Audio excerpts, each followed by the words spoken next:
పనితీరు సరిగా లేని ఎమ్మెల్యేని నిర్దాక్షిణ్యంగా మార్చివేసేందుకు జగన్మోహన్ రెడ్డి సిద్ధమవుతున్నారు అన్న ప్రచారం నేపథ్యంలోనే రాప్తాడు వైసీపీ ఎమ్మెల్యే తోపుదుర్తి ప్రకాష్ రెడ్డి కొన్ని ఆసక్తికరమైన వ్యాఖ్యలు చేశారు. తనకు అసంతృప్తి ఉంది అంటూనే తన పనితీరుపై తాను చేసిన పనులను కూడా ఆయన చెబుతూ ఉన్నారు. ప్రజలు ఎంతో ఆశగా తనను గెలిపించారు. ఎన్నో పనులు చేద్దామనుకున్నా కానీ ఆ స్థాయిలో చేయలేకపోయాను.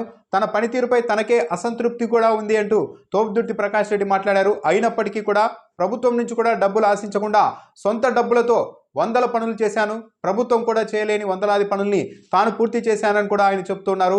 ఏళ్ల తరబడి ఉచితంగా రైతులకు బోర్లు వేయిస్తున్నానని కూడా ఆయన చెప్పారు. రిజర్వాయర్లకు సంబంధించి కాలువల నిర్మాణానికి డబ్బులు తీసుకోకుండానే కాలువలు తవ్వించాను తానని కూడా ఆయన చెబుతున్నారు.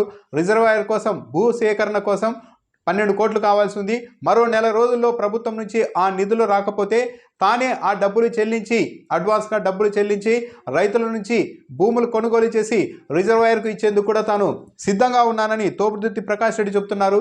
తాము ఏ రోజు కూడా డబ్బుల కోసం పనిచేసిన వ్యక్తులం కాదు, ప్రజల ప్రేమ కోసమే తాను పనిచేశానని కూడా చెప్తున్నారు.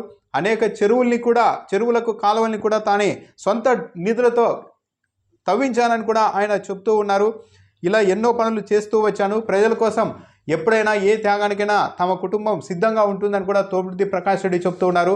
సో ఎమ్మెల్యేల పనితీరుపై మార్పులు చేర్పులపై చర్చ జరుగుతున్న నేపథ్యంలో తోపుదుర్తి ప్రకాష్ రెడ్డి ప్రభుత్వం నుంచి నిధులు రాకపోయినా తాను సొంత డబ్బులతో పనులు చేశాను, కాలువలు తవ్వాను, ఉచితంగా బోర్లు వేయించాను.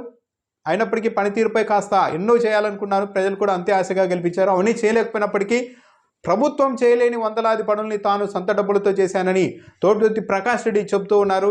సో తాను ప్రజలకైతే మ్యాక్సిమం చేశాను, ప్రభుత్వం నుంచి పెద్దగా సపోర్టు లేకపోయినా అని ఆయన చెప్పదలుచుకున్నారా?